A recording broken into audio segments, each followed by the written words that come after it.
Another day, another video. Welcome back to the channel, everybody. Today we're watching the Big Bang Theory. This is the 7th episode of the 12th season. Hope you guys have been enjoying it so far. If you like to watch today's full episode, it is available for the link in the description below.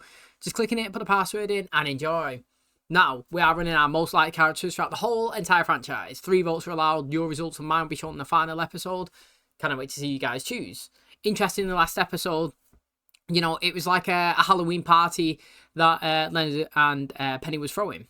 Now, they had a discussion when their first kiss taking place, and it did actually take place at a Halloween party, but Penny was pretending that happened somewhere else. I think it was on Leonard's birthday, and he was kind of upset that she didn't remember that situation, because on that date when she did kiss him for the first time, technically at the party, her Halloween one, she was with somebody else, wasn't she? And obviously, she remembers throwing up into a pumpkin, and he's like, clearly remember that day for 2 different reasons. Now, we had the discussion that obviously Leonard kissed her on that day. Well, she kissed him, and he didn't advance any further. She was drunk, and he assessed the situation and said, this isn't how we wanted, or I wanted our first kiss to be. And, you know, he gained a lot of respect for that episode at that time.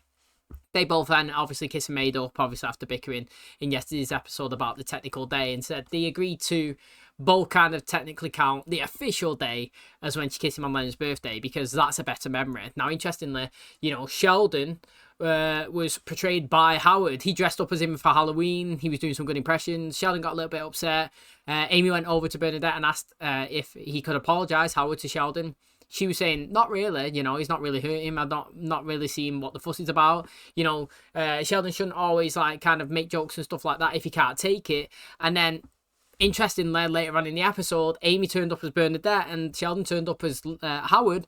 And Bernadette got a backup. She was upset. Howard wasn't that too fussed, and she was crying and moaning, and Howard had to go over and ask them to apologise. And it's interesting, isn't it? She's the person that's always making fun and saying jokes and doing things, but then she obviously in last episode mentioned that, you know, if you can't take the banter coming back, then don't give it out. And she was the one that was moaning at all in the end. She didn't want Howard to apologise to Sheldon because she didn't see anything wrong with it, but she wanted Sheldon and Amy to apologise to her because they'd done the same thing, and she was upset about it. It's mad, isn't it? But that's where we are. They made up and kissed up at the end. Thanks for checking out today's episode. If you do enjoy it, please smash a like, really helps out. Subscribe if you do. And as always, let's jump into today's episode.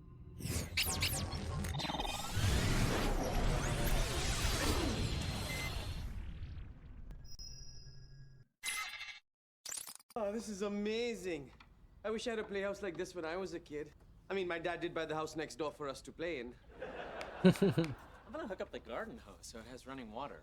This reminds me of a traditional Amish barn raising. Oh, they're in pitching in. The rest of us are pitching in with hammers and nails. The facts are my nails, and my voice is the hammer which pounds them through the wood of your skulls. Amy, make him stop. No, if he tires himself out now, he'll sleep better tonight. What do you think? Pretty cool, huh? And when our kids outgrow it, we can Airbnb it to other people's babies. Just go back inside, finish my report, brush my teeth, change out of my pajamas, make a sandwich, and then I'll come out here and laugh at your joke. All right, I've kept you in suspense long enough. Dutch is a bastardization of the word Deutsch, meaning German. President Siebert, you wanted to see me? Hey, there's my guy. There are some funds left in the general administrative grant, and I need somebody to decide how we should disperse them. Sure. So after I decide, do I then submit it to you for approval? Or... No, you decide, you approve, and then you pride yourself on a job well done. Thank you. I'll get started right away. And I look forward to hearing nothing about it. Hey, thank you guys again for helping out yesterday. No problem. That was really fun. It was fun, but I am sore. Gentlemen. Sheldon's going to be Leonard, upset. do I detect a little swagger in your step? Well, Siebert put me in charge of handing out the last bit of the administrative funds, and I have sole discretion. Hold on, I'm not just going to hand out money. There's a procedure you need to follow. I believe he's referring to the traditional kissing of the buttock. If you have a legitimate request, you can submit it to me in writing, and I'll evaluate it based on its merits. Siebert put you in charge of the administrative fund. Can't think of a better guy for the job. Troubled history, but I hope that when I make my request, you'll give me a fair shot. I just put something in your pocket. It's good at all El Pollo Locos. Holly, leave your brother's dirty diaper alone. Okay, everybody in the sink. Bad news, Howie. I'm gonna be stuck at work for a while. What would you do? Have a kip in the air? Has she got a little sofa or a beanbag or something? Yeah. He deserves better. I don't care if it helps you think you don't need a koi pond in your office. Al, That's a little rough. Well, I have to be. Everyone assumes I'm just gonna give them whatever they want. Espresso machine? I don't think so. Denied. Check this out. A standing desk. Denied. Hello. Hey. Leonard, I just wanted to congratulate you on how well you are managing this grant money. This is my office, which makes for a great commute. Home, work, home. See, I'm still working. I'm just working from home. If it's that easy, then why does Leonard have to drive you to work every day? Because I like the frozen yogurt machine in the cafeteria. Oh, you should have seen him denying things left and right. It was so sexy. Are you listening to me? Yeah, sure, you slept with your husband. Have you ever told Leonard a little white lie? Well, he thinks I've seen every one of the Star Wars movies, but I've really only seen the one with the gold robot. Could be any of them. Exactly. Telling Hallie that I've had to work late the past couple nights, but really I've just been hiding out in Hallie's playhouse. The minute I get home, I have 2 kids hanging on me, and sometimes I don't want babies pulling my hair and pinching my belly fat. A good slogan for a condom company. So you go home and sit alone in a toy house in the backyard. Your research is fascinating. I had no idea that crows were that smart. Do they really hold grudges? They do. One of them escaped from my behavioral study a year ago. I can't prove it's him, but something cracks on my car every day. Down to 3 projects. Woo, is mine one of them? Actually, yeah, the software in the telescope room hasn't been upgraded in years. And seems like it might be time. Not just giving it to my friend, Barry. Your proposal is also in the mix. Wait, so those are the 3? You're not even considering mine? Why? Because they're PhDs and I'm just an engineer? No, because they wrote detailed proposals and you sent a YouTube clip of the guy from Jerry Maguire saying, "Show me the money!" Yeah, come on, Leonard. Tell us now. Look, all 3 of your proposals have a lot of merit. I just want to make sure I'm making the right decision. When will that be? A day, a week, I don't know. Where are you going? I don't know that either. The thing is, right, do you solely have to fund one project? That's what I don't understand. His lump sum, why can't he spread it across all 3 of them? Even if it's not a massive impact on them, some is better than none. Do you know what I mean? Would you rather have a couple of thousand or nothing at all? I'd rather have a couple of thousand. At least I can put that into good use. And, you know, if all of them are valid, then maybe you go to the president and say, look, you know, the stuff in the telescope room where Raj is hasn't had an upgrade in 20 years. Think it's about time we do stuff like that so we can advance in that side of the field. Do you know what I mean? That might be the thing that's restricting us and holding us back because we haven't adapted to the modern society of way of technology. You know what I mean? It's like loads of different things. I would split it personally if there's many good approaches being offered and put on the table. Ooh, someone's making decisions. It's just so hard. All 3 of these proposals have merit. How do I choose? Well, not with that voice. I made pros and cons lists, and then I came up with 3 different scoring systems to determine the best project. I just don't know what scoring system to use. Cheers. Yeah. Turn that off if you're trying to get us caught. Oh, I've narrowed it down to 3 worthwhile projects, but I only have the money to fund one of them. Free up more money, and I fund all of them. No. Yes, way everybody's happy. You can't make everybody happy. I think I can. You can't. Actually, You're making me unhappy. okay, what would you do? I'd find some sap and put him in charge so I wouldn't have to be the bad guy. The thing is, though, like I just said, that they all have some sort of merit. You should be able to either split it or they should actually look into it. And if some of them are really valid to help push the field forward, then maybe they should try and free up some funds, maybe out of next year's budget. What you doing? Oh, you scared me. I'll ask again. What you doing? Really? Where's all that wine Bernadette going? aren't doing stuff without me? What? No, why would you even say that? So spill. I'm just running some errands. With a bag full of wine? Bernadette has been feeling fried at home, so we ended up hanging out in Hallie's playhouse. Secret club? What? Well, you really hurt my feelings. Oh, what can I do to make it up to you? I'm in a secret club! Man, I never understood this Leonard, 3D you've chess that been they losing to do. me in 3-dimensional chess for many years. You know what would be neat? If this was some sort of long con. Sorry, I'm distracted. Oh, aren't you the hustler? You can make this decision. You don't care if you upset people. You can pick for me. I think this is a learning opportunity for you.